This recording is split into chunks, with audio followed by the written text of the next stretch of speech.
these information meetings. This is not a formal public meeting. I just want to make sure that everybody understand it's not a public meeting, a formal public meeting, but it's a casual councillors community meeting. I hold these community meetings every 2 months or so. If there is a topic you feel you or your neighbors would like to learn about or us to handle on your behalf, please let me know, and I will try to incorporate it in our next community meetings. Next meeting will be on May the 25th. Just jot it down, please. Next meeting will be May the 25th. Hopefully by then we'll be able to move into an in-person meeting or perhaps a hybrid in-person and virtual meeting. At this time, we are waiting for the City of Markham to introduce its reopening plan, and until then, we'll continue our meetings on the Zoom in virtual settings. Now, before we begin our discussion, I'd like to go over some housekeeping items with you. I ask that if you have not already done so, which I see everybody has, mute your microphone and leave it muted so that there's no background noise. I also ask that you do not unmute yourself unless it's your turn to speak, and do not speak over anyone else that has the floor. You'll all get the opportunity to speak, so please, one by one. Everyone that wishes to speak will have the opportunity, and let's be considerate to everyone here tonight. Next, I ask that if you have any questions about either the two topics that I introduced or anything else, please write them in the chat so that we are able to see and answer them. You will also have a chance to speak at the end of the presentation if you prefer that instead. At the same time, please do not write the same question several times. It'll actually take up more time for staff to read and same questions as we miss other important questions scrolling the chat bar. Staff and I'll do our best to answer all your questions this evening. Sometimes there are questions or issues that are more complex, cannot be answered right away, and the staff will be taking notes and will be getting back to us on the topic in the future. If there's an issue you are concerned about and would like to look into further, please connect with my assistant, Tasha Manesh. Tasha, her email is tmanesh, TMANESH @markham.ca. So it's the first initial, last name @markham.ca. And she'll follow up on your issues. I believe we are ready to start our topics. David, would you please unmute yourself and introduce yourself to the residents? David? Good evening, and again, thank you, Councillor. My name is David Plant. I'm Senior Manager of Parks, Horticulture and Forestry. I'm here tonight representing our Director, Alice Lamb. Councillor, in the interest of time, I sent Tasha this afternoon the city's operations winter maintenance newsletter. This can be sent to everyone on the call or any of your constituents who are looking for it. It contains most of the information I was reading in the resident inquiries that were coming in, most specifically around when do we start plowing snow, when do we end plowing snow, what level of snow initiates a plow. And this newsletter has some really good graphics on it. It gives some real things like a paperclip or a house key or a bank card to give you an idea of what the depth of snow is that initiates our winter service. Newsletter as well talks about the number of units we have out there. It talks about the fact we have 2,250 kilometers of roads that we have to service, the equivalent of traveling from Toronto to Montreal 4 times. We have 1,150 kilometers of sidewalks, equivalent of traveling to Toronto to Montreal twice. We have 146 plows out when we are in full plow mode and 54 sidewalk plows.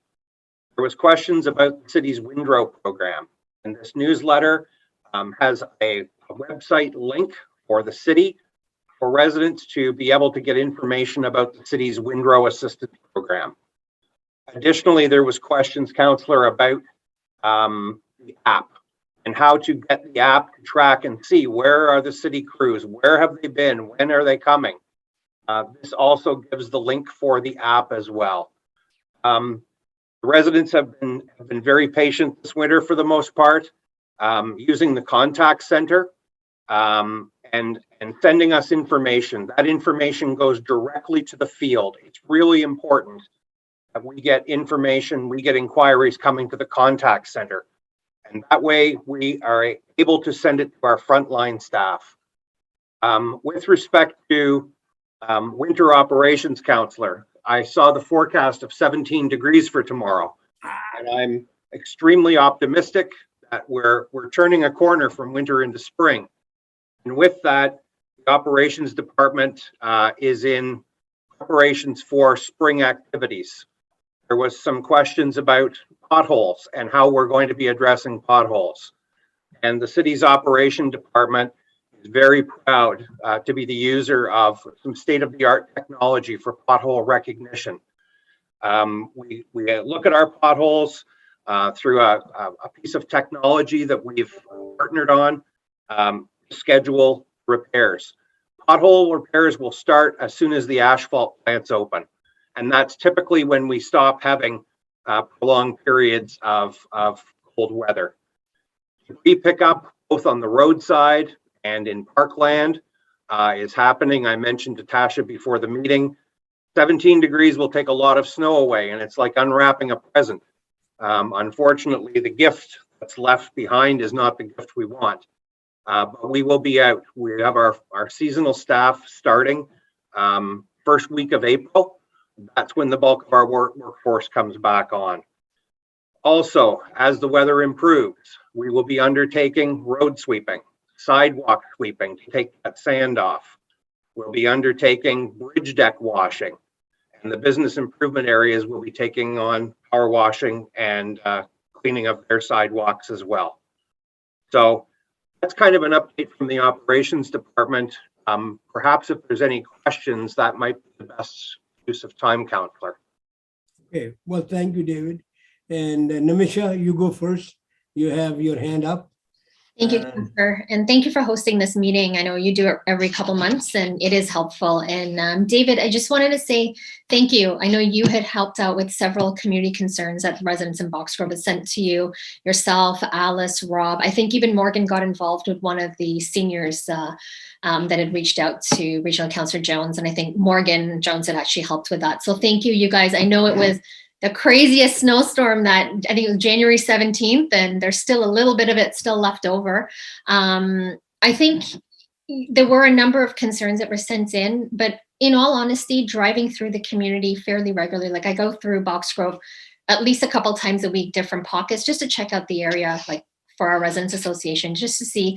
And some of the concerns were maybe not the city's fault, like some of them, but cars were parked on the streets. Therefore, your plows had to go around them and cars were blocked in. Therefore, there was, another 6 feet of snow in front of people's homes. A lot of the snow had been pushed onto the street by residents because there was nowhere to go. There were certain sidewalks that weren't plowed, and in all honesty, I saw the sidewalk, the plow go right by, but the reason they couldn't get onto the sidewalk was because there were 4 cars down the street that were all blocking, those driveways. So I know there were a lot of concerns where, yes, there were items that were missed and followed up, but a lot of them were also the community's responsibility to just make sure. So I know there were some posts that the councillor shared, I'd shared on our community page, but maybe next year if the city could post more reminders about please don't, that just more reminders, or even a notice in the newsletter saying, between this date in November and this date in April, you can't have your car parked on the street. Because that was a concern that I saw. In Boxgrove, we've got, your regular detached area, you've got your live works and your townhome area. And a lot of them, you've got cars parked on the streets, and then people were getting tickets, and people were saying, why are we getting tickets? But you left your car on the street for 3 days and they couldn't move it. So I think all in all, it was crazy. Your crew were definitely appreciated. I know there were times where certain things were missed, but you guys followed up on them, and I do appreciate that. I wouldn't have wanted to be in your shoes dealing with, the hundreds of emails you were getting, but please pass on our thanks from Boxgrove to your team and to Morgan, Alice, and Ron as well. Thank you, Namisha. Thank you. Comments. Anybody else that has a comment or that'd like to ask David on any issue that for operations? Hi, I do have a question, if you don't Yes, mind. Gilbert. I've seen online, there's a couple of people posting different information about the snow plows and private laneways. I've seen some posts saying that, when this huge snowstorm comes and the private laneways where people don't have place to dispose of the snow on their driveways. Some people, have the information that, to push it onto the road where the plows will take care of it. Some people are got the information that no, you're not supposed to do that. So I'm just wondering, what is the city's, what's the city's answer to that? Like, do we push it onto the road and the private laneway for the trucks to take care of, or we put it, find somewhere for us to do it? David? Thank you for your question. And there's a lot of unique circumstances out there through the built form that are problematic when we get a large snowfall. I think the snowfall we had on January 17th, 46 centimeters, represented, first of all, a record snowfall. Secondly, represented about 4 snowfalls, big snowfalls for the city all at once. We do not want to have snow pushed out onto the road. We have an obligation under minimum maintenance standards to clear the road network and keep that clear. We understand that there are, in some cases, and in the Box Grove area, I know behind Copper Creek, we have an area where there just is not room to pile snow. And we're going to find solutions for that. Having identified those areas, we are going to find individual solutions for those situations, Gilbert. Okay, perfect. Thank you. So the recommendation is don't push it onto the road. And to let you guys know to find a solution for it. That's correct, Gilbert. Thank you very much. Thank you. Thank you. Okay. Yes, Jay? Yeah, put on your mic. Yeah. Yeah. Good evening, everybody. Yeah. So I wanted to ask about the, at the end of the season when the leaves, a lot of these leaves end up on the road. And in our area, the leaves don't fall. Sometimes it's like mid-November before the trees are completely empty of leaves. So, and I know they do a sweep of the roads before the winter. I don't know what's the answer to this, but the leaves then just stay there throughout the whole winter. And when the snowplows come, they just, take everything with it. And then some of it ends up back on the lawn. I don't know what is the answer here, but I know that the leaves sort of sometimes don't fall until sometimes like third week of November before they are completely off the trees. It's a great question, Mr. Tana, and I guess I would say this, that yes, every species of trees, oak trees, for example, hold their leaves pretty much through the winter and drop their leaves in the spring. But there are very many species of trees that are very late to drop their leaves. If your street particularly has a lot of leaves, I would ask you to contact, get a hold of our contact center. Let us know and let us see if we can get there and address that. To look at your street as an individual. There's a point in time where our street sweeping program kind of slows down and stops. But if you use the contact center, let us know there's an issue. Let us know there's some leaf drop, and we'll come and have a look at it and we'll see if we can't get it remedied. Okay, yeah, just to follow up on that, because I have mentioned, I don't know which department I would have contacted at that time regarding this issue. And there are like, on my lawn alone, there's about 7 trees, and these are the, maple trees. And so there's a lot of, and I mentioned to them, I said, maybe there are too many trees in a single area, right? But obviously they're not going to go and take one of the trees off, and also because the trees are so close by together, it also even because there's not enough sunlight that goes in, so it destroys the lawn as well. The grass dies completely, right? So, but anyway, it's the contact center that I should,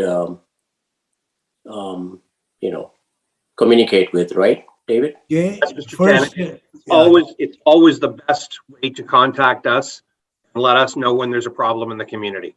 Okay. Will do. That- Thank you. Jay, also, if you you can contact the contact center, but in case you're not able to get through, always contact my office, whether it's Tasha or myself, and then we'll make sure that we follow up, because that way at least there'll be follow up on your behalf. Okay. Thank you. Thank you. Okay. Anybody else? If you have any questions for David? I believe there's one question in the chat. Oh, go ahead. I can read it if that's okay. Yeah, please go ahead. Mr. Plant, great job on clearing us out of one of the biggest snowstorms. Is it possible to have follow-up service to assist with widening the roadways so that homeowners don't end up shoveling to the middle of the road? Yes, and that's from Mr. Jamal.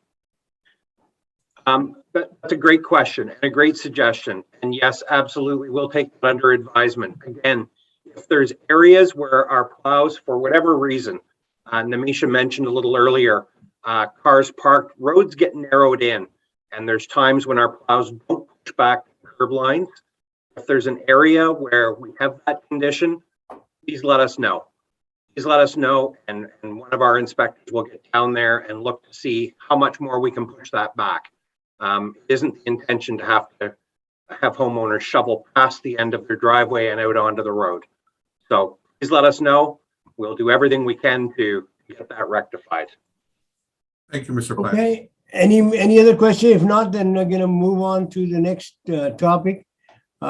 Any last minute thought? Well, David, I want to thank you, because I think the 2-3 things that you talked about, the potholes, the road sweeping and the sidewalk cleaning, I think those are very, very important after the winter season is over, because that's how we keep Markham clean. And I thank you, and I thank you for advising us that, you know, if any issues that come through, you look at it. I am grateful to you. Now, there's one more announcement, not to do with David, but just I was going to do it, and I'm going to ask Tasha to talk in detail. But, you know, in spring cleanup, we are on May 11th. Now we'll be doing we'll be carrying out a spring cleanup. And I'd like, Tasha, if you can explain in more details Yes. what we're going to do and how we're going to do it. Yes, so Councillor Usman and I, our office, we're organizing a spring cleanup this year for May 11th. Starting from May 4th, if you message him or myself, we'll be delivering to residents different cleaning items, bags, gloves, etc. And then on the 11th, we're planning like a Ward 7-wide cleanup. So not as a group, but everyone individually can do their own type of small cleanup for the 11th. That's what we're aiming for. And we yes, Namisha. Just confirming, that's a Wednesday, right? Yes. Okay. Now, I know Boxer, we usually do our own cleanup. So could we do it on the weekend before? Like we usually have like an annual cleanup day in the community. Could we do it that weekend before the weekend after and coincide it with yours? Okay. Yeah. All right. Thank you. So anyways, I'd encourage everybody. This is the first time we're going to be doing it on our ward basis. So, you know, your involvement is very, very important. So however help you can do. And we're trying to make it more accessible. So we'll be dropping off the items to residents. They don't have to come and meet us anywhere to pick anything up. Okay. Well, thanks very much. And with that, David, thank you.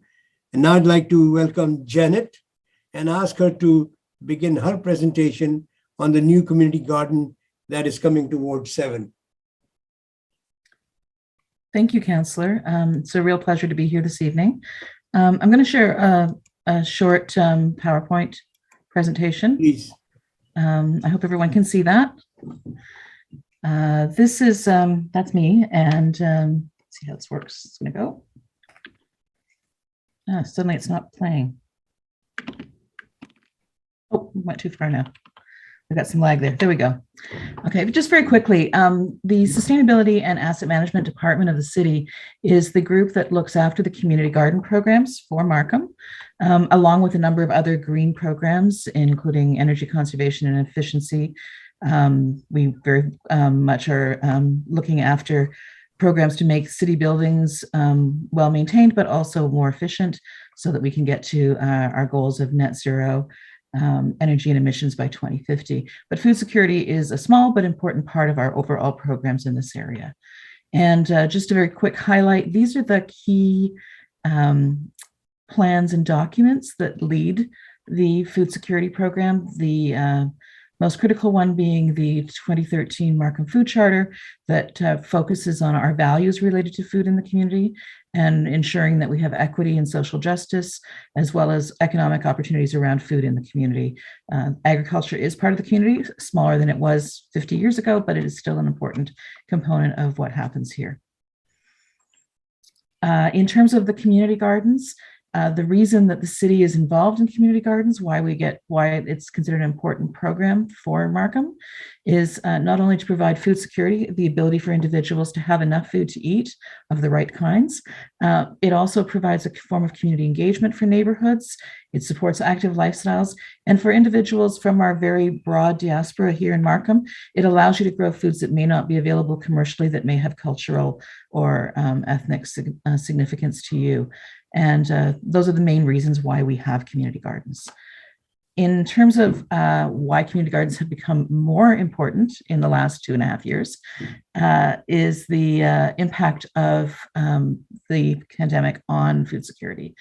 In Markham and in Canada generally, it was about 1 in 8 individual households did not have enough quality food to eat prior to the pandemic.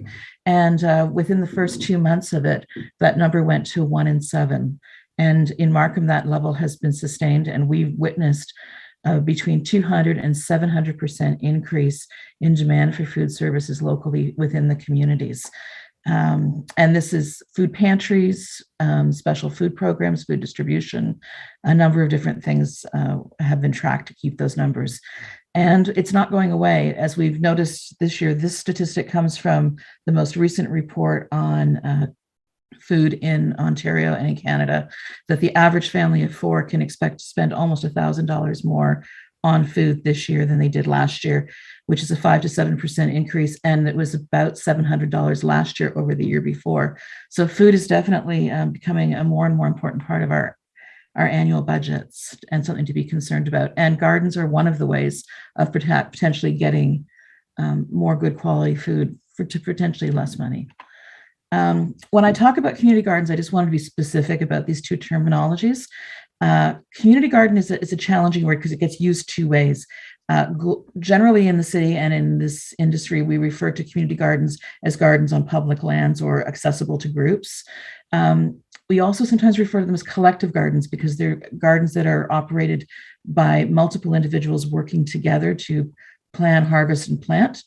Whereas an allotment garden is a very specific style of community garden where the individual land is pre-planned out into separate plots, which are then managed independently, but in one area.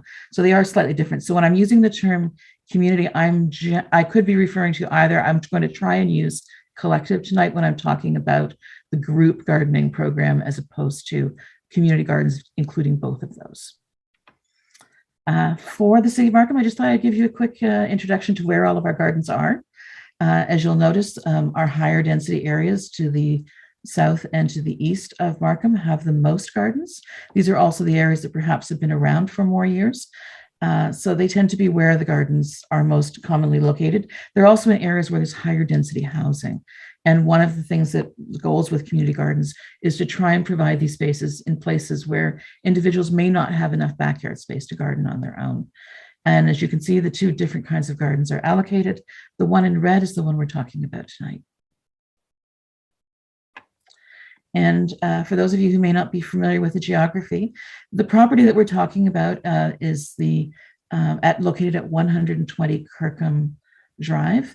It is this triangle on this small map, or the spot triangle that shows up here again. And I've decided to show you these maps tonight just to give you both the location of it, but also to give you some context on how it connects with other services the city provides.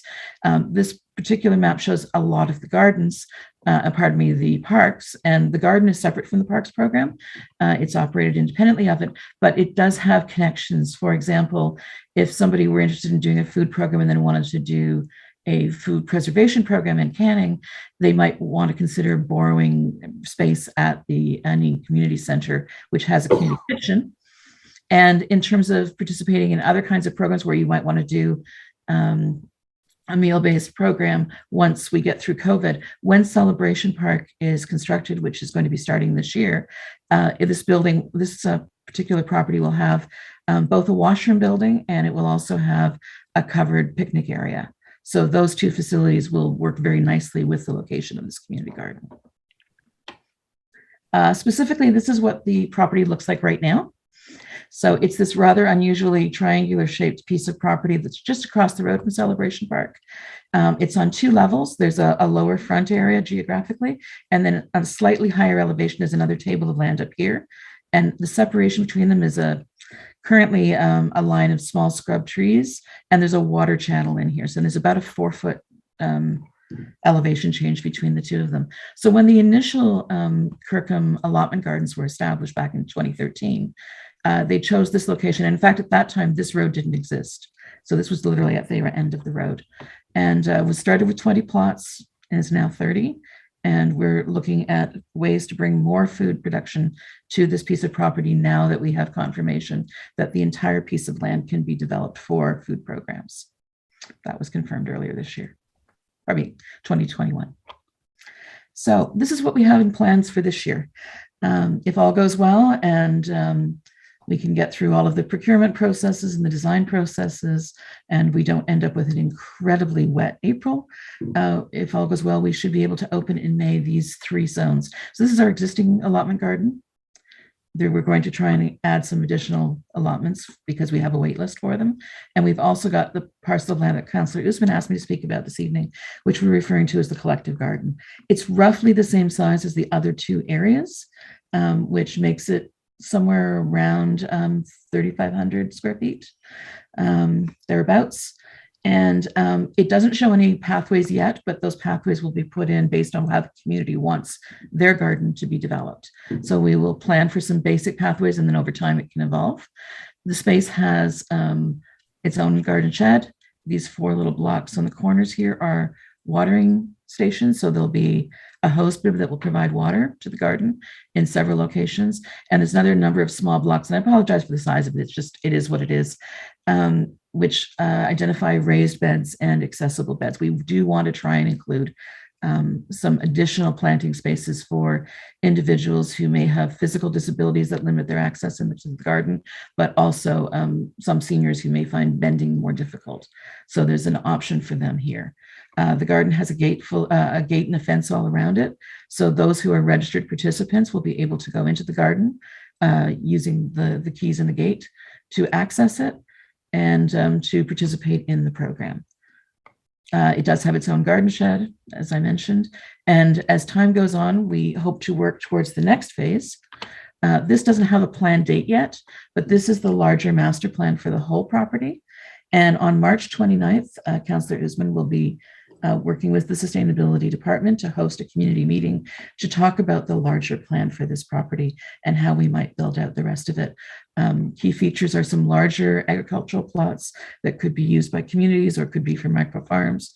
The specifics of that haven't been fully worked out. A potentially larger building for some larger programming, but also potentially for storing large equipment. A small fruit tree, orchard and grove area, and off-street parking so that we don't run into difficulties with people blocking the laneways or sightlines. There's also intended potentially to be a covered structure here, and then this opening plaza area can also be used for programs. So those are the major features of the plan. And I just wanted to again remind everybody that we do have this garden master plan in place, planning meeting, because the design for the extensions post the community garden will require input from the community. We don't want to be designing it for the residents. We want the residents to help define how it will evolve. And then any questions or comments? I'm going to stop sharing. Unless anyone wants to look at anything, I'll open it up again. Okay, Janet, thank you very much. Appreciate. I see Nirmala Armstrong has joined us, former regional councillor. Thank you, Nirmala, for joining us. Now, the questions and maybe I'll leave the questions from the community, but a couple of things that popped up in my mind is the area that you have shown us now. One is the older area, and then is a newer area. So have all those has been allocated to new residents that, or people that were interested in acquiring? Because I know you had a waiting list, etc. You still have a waiting list? These are a few questions that I have. So. Very good question, Councillor. The short answer is yes, we still have a waiting list. Where we are right now is a couple of things changed. It was as a recommendation of senior staff last year. There used to be double plots in the garden, and those were removed so that everybody has the most equitable access we can manage. So individuals are entitled to a single plot, and we've always had a program whereby returning gardeners from previous years, provided they did all of the maintenance on their plots, can return the following season. So those letters have gone out and those offers are coming back to me now. And we've also extended to the first group of the wait list offers as well. The wait list has continued to grow through last year, and we still don't know if everybody on the wait list is still interested. So it's hard to fully assess whether we're going to fully satisfy all of the wait list by the time we're ready to open the garden. There's 57 families on that list.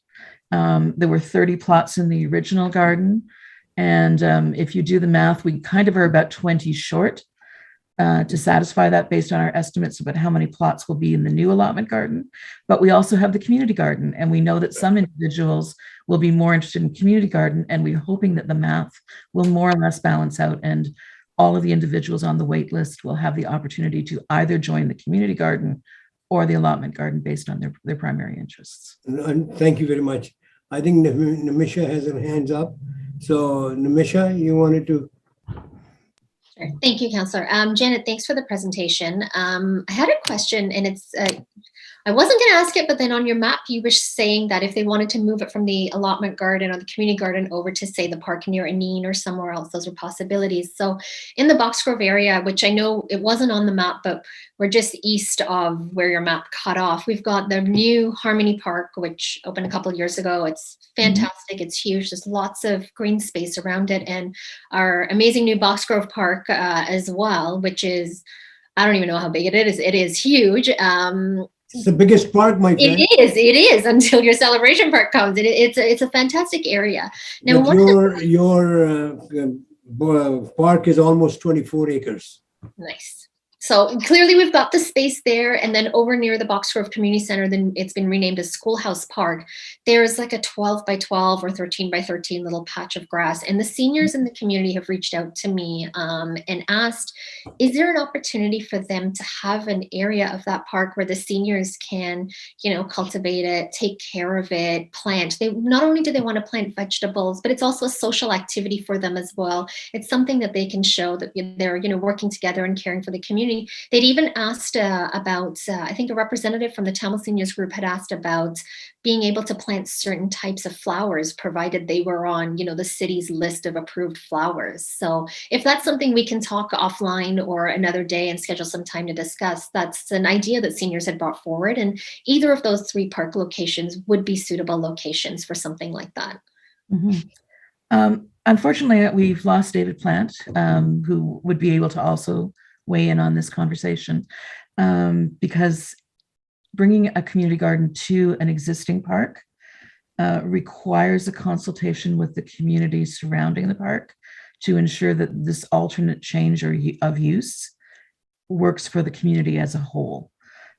So that would be part of the process that you'd have to go through, is to work through a consultation. It would start with us, though. Start with me and bring your ideas to me, and we would be very happy to present them to the Parks Department on your behalf once we have some basic ideas of what the scope of work is, and see whether or not they can bring that process forward for you. It takes time. It's not something you can do quickly, because although these areas feel like they're underused in the park, parks have areas that are naturalized, that are meant to be calmer, less program spaces for people who simply want to just be outside and don't need playground equipment or a trail or whatever. So that's something that we've learned at the Sustainability Office when we've asked this question in the past.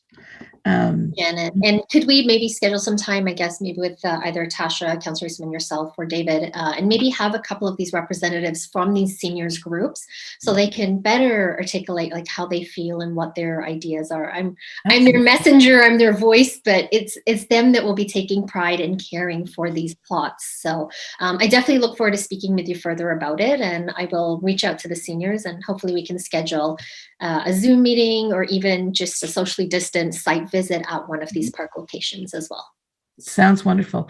I have put a number of contact pieces of information into the chat. So the links for any of the documents that I mentioned, but also my email is there as well. So please reach out and we'd be very happy to get that conversation started. Now, if the interest was not specifically a vegetable garden, but perhaps something like a pollinator garden, there's another program for those separately. That again runs through the Parks Department, and there are opportunities to create those. So depending on what the interest of the seniors are, vegetables versus an open, unfenced pollinator garden, there's definitely programs in place that they could apply to make that happen.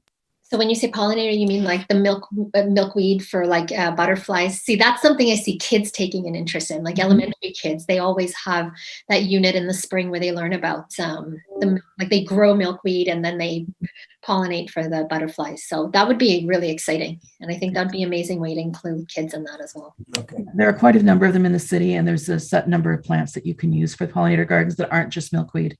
So you can do quite an attractive native species garden that's floral if you'd like to as part of that as well. Excellent.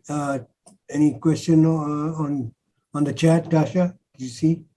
Yes, there's one question in the chat. If it's okay, I'll read it. Typically, how many households currently participate in this program? And is there a projection for new development? Anything proposed for the area of McCowan and 14th? Typical collective style gardens are usually 10 to 15 families. They can go up to 20. It would depend on the acreage of the park area. And community collective gardens are usually developed based on community demand. So the community comes asking for it, and then we work with the community to try and figure out locations and opportunities. We don't at this stage advance plan these spaces because the green space in the city is largely the parks program, and any community can recommend in the stages of planning of a park to include a garden, and that would be the best way to do that. If you're in an area where your parks are not yet confirmed, you can approach the city during that process and recommend that it be part of that area. You can also work with your community schools. So many of the community schools also support collective gardens if you want a garden with children in if the children in your household are at the right age groups. That's another way to approach them.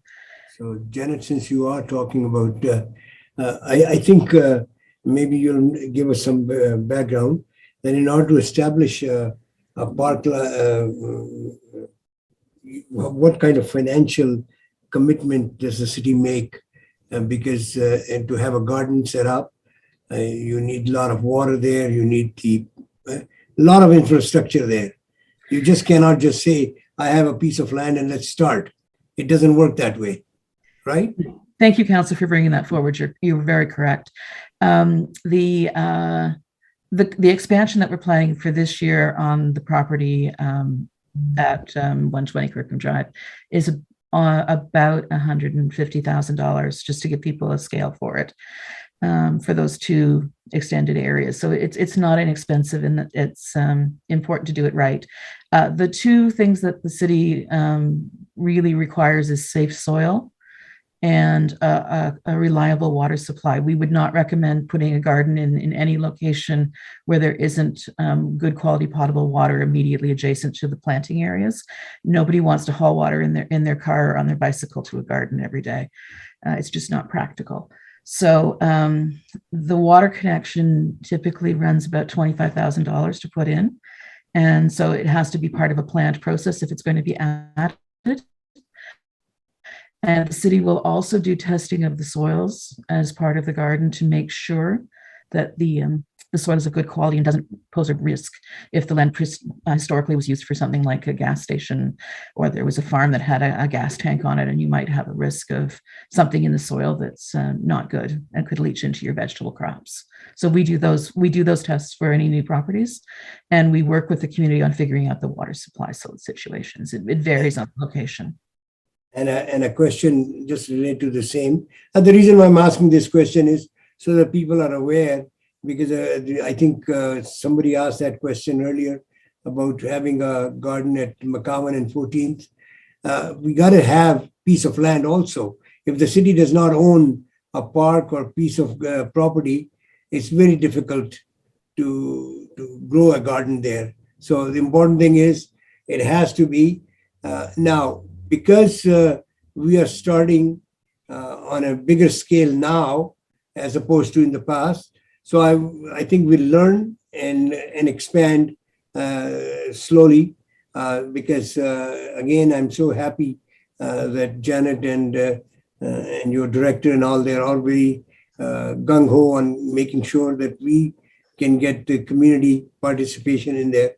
And I think it's important for all of us. And I'm so happy that Ward 7 was able to provide that land and the water, etc., in the area where we have a big place which can eventually expand more. So, is there another question there, Tasha? Can you look at the? I see there's somebody. Yes, there's one more question. It's like a follow-up question. Have you ever considered getting local businesses to support and sponsor these projects? I believe that integrating our business communities to promote and sponsor these projects may really assist in the growth of these gardens. I know, Janet, that some places of worship have community gardens as well. Maybe you can touch on that and how it works. Absolutely. Of the 8 gardens that I showed you on that map today, 4 of those are on municipal property and 4 of those are on private lands. So they are 3 of the 4 are churches who have land, or in one case the church isn't built yet, so they're using the land while they're raising the funds to build it. And so those are all done that way. And in particular, one of those particular groups, because they are a church, it's harder for the city to fundraise perhaps than a private organization or a community group, because you all pay taxes. So you're assuming that that's the way that things are getting their costs covered. The city does partner and does sponsor in a number of ways, and we continue to look at those opportunities, but they have to fit within the policies that the city has about what's appropriate sponsorship for the city to take on and what the recognition would be. We do with the other smaller community group gardens. They often reach out to the building centers and the garden centers for donations of plants and soil improvement products like peat moss and compost. And the city does provide support for summer soil improvements as well. So those are some of the to and fro's that we do work through. But I agree that, there's certainly opportunities. It's much easier if the project is directed through the community versus a project that is city top-down delivered. Janet, on the map that you had shown, we saw there are 2 community gardens in Ward 7. One was Kirkham Drive, which is new, and but there was one in Legacy. Correct. Can you tell us about Legacy one also? It's actually the oldest garden in the city. It was established in 2010, and it's actually located on sort of the fringe edge of the golf course that was originally the IBM golf course and is now the Rouge Park. So the city owns the golf course and leases it to an operator, and there's a small section of the garden that was assigned for a garden back in 2010. It is the most challenging of the community gardens locally because it does not have its own water supply. And because the Rouge Creek is not tested regularly enough for water quality, they don't want to pull that water for irrigation in case there might be something in it. So they are actually tanking their water in. And one of the things they have done very creatively, if you walk by it, is they have a water capture system using the hillside adjacent to the garden when it rains to fill containers to try and reduce the amount of water they have to bring to the site. Great. Any other question that you have?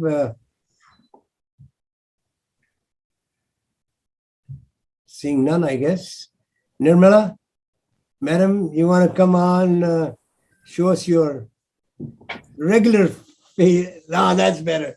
Sorry, I'm in the office, so I'm trying to do two things. That's okay. That's what I'm doing from my office. Go ahead. You have a. No, it's all interesting. It's good to see things moving forward because I know Namisha has been fighting for this for the longest time when I was a regional councilor and how she's been on this. So I commend you, Khalid, for getting it going and getting action. And there's always going to be lots of questions and concerns, but that's what you're doing is you're addressing those That's what I say with my warm hands. Ward 7 on the move. And I agree with you. Not just on the move, Ward 7 getting things done. All right.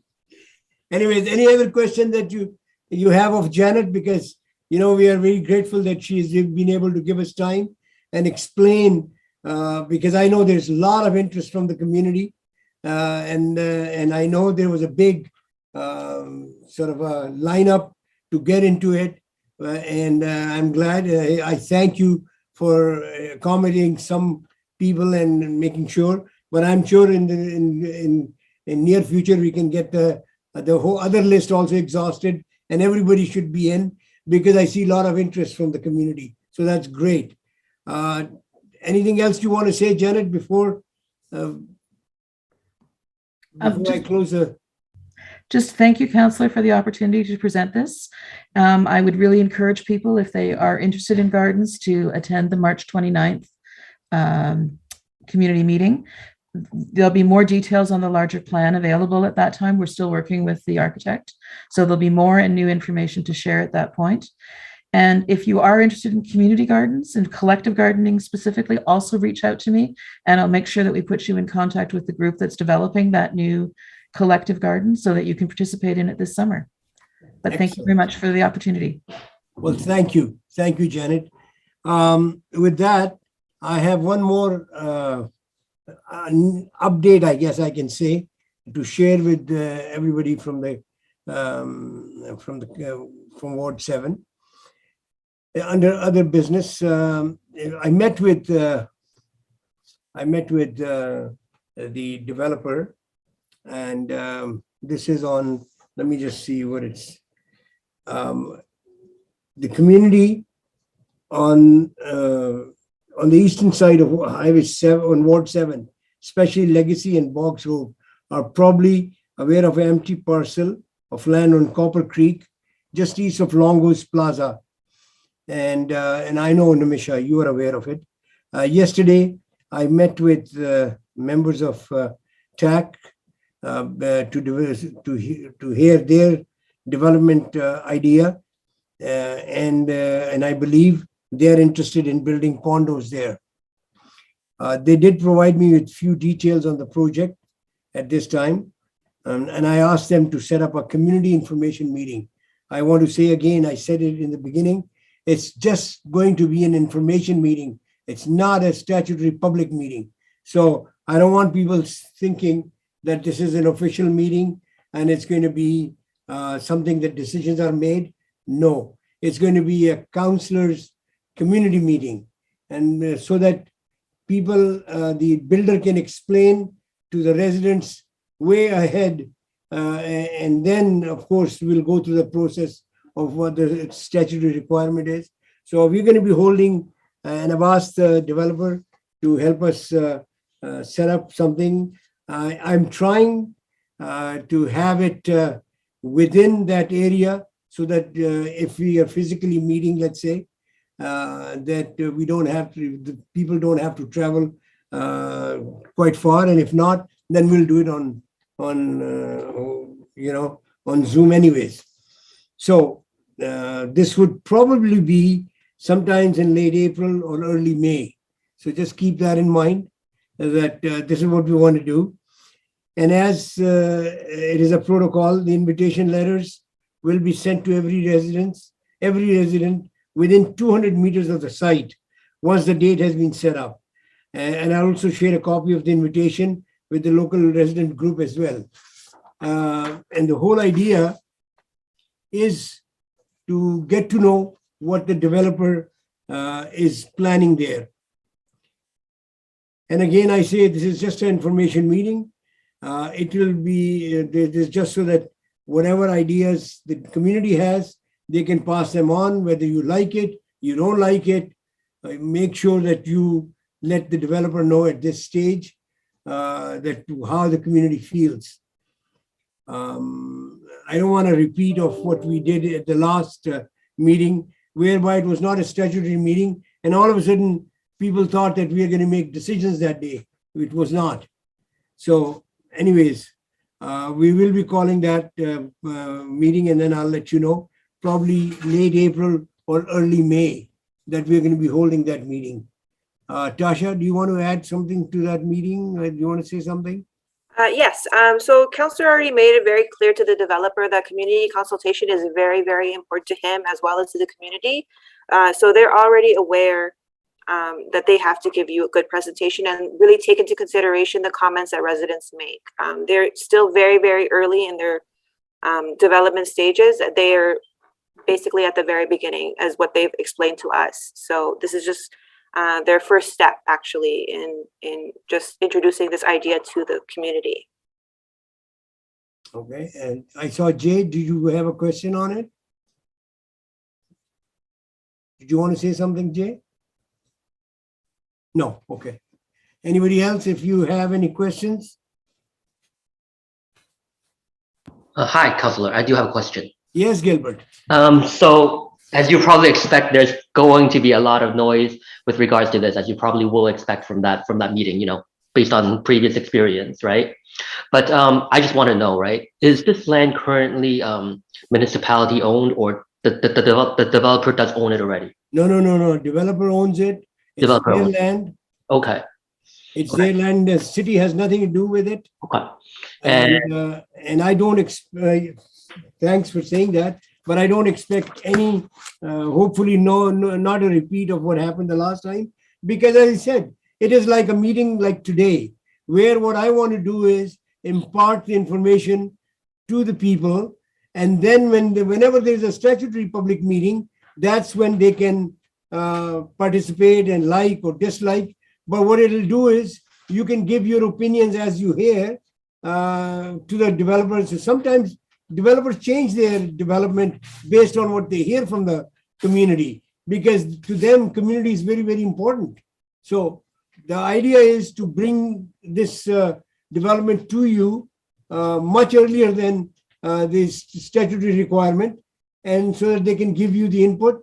And if there are changes you think you want them to make, then that is the best way to communicate, to talk to them, and that is your first initial meeting with the developer directly.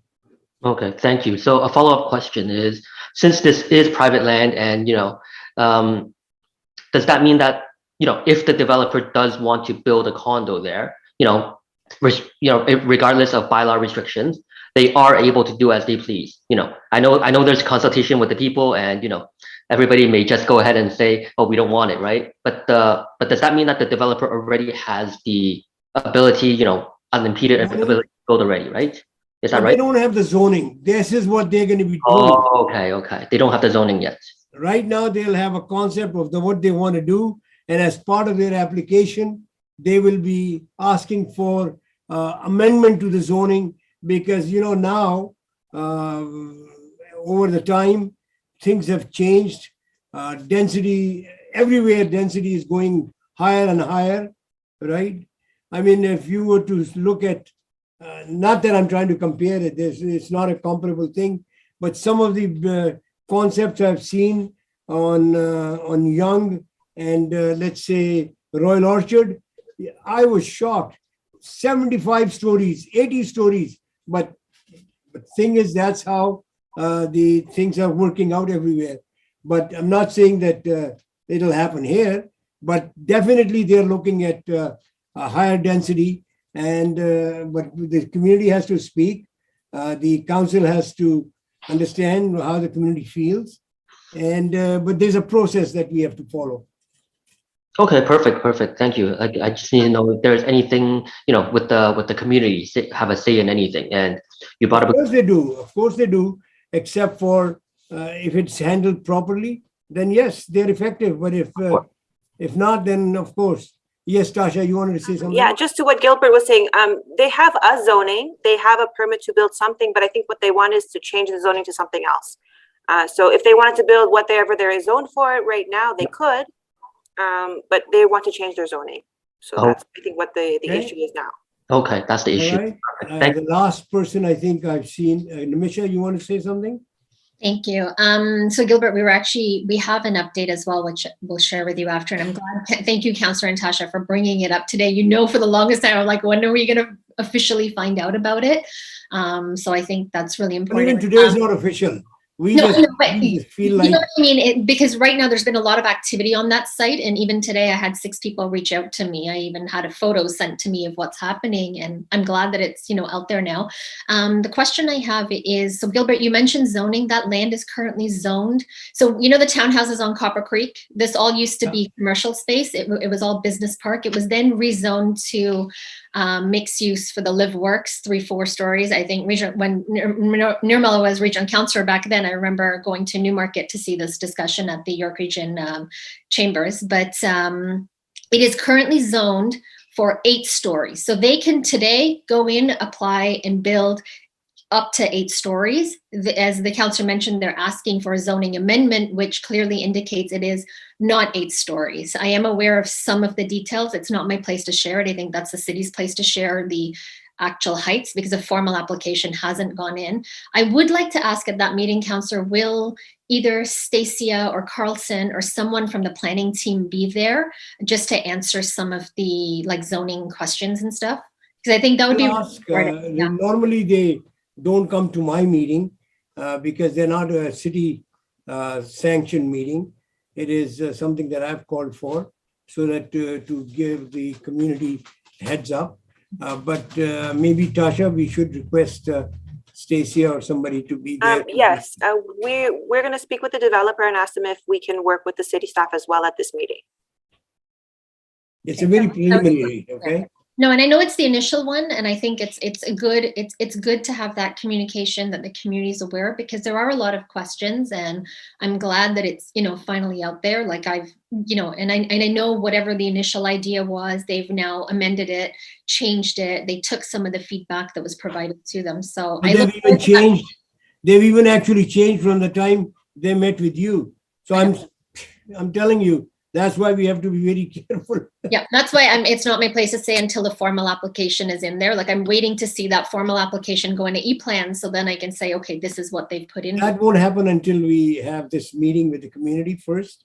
So that I just don't want the community to get a shock as to what they are thinking.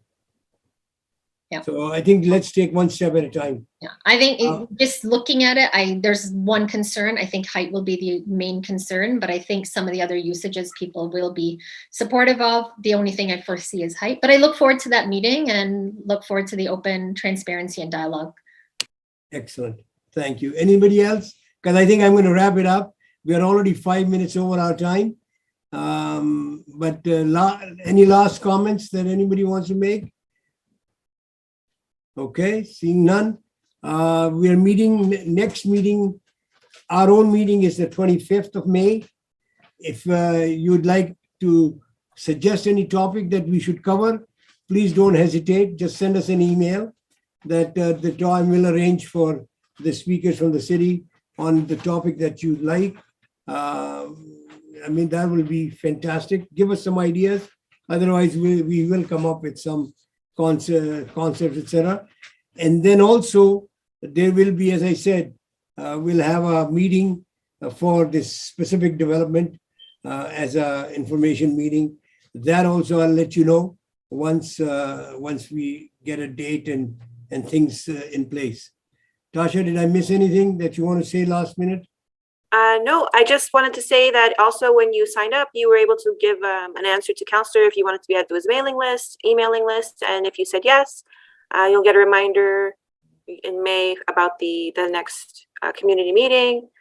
And that's about it. Thank you everyone for coming out tonight. So I expect all of you to be there at least, so that for the next meeting, and then we'll have more.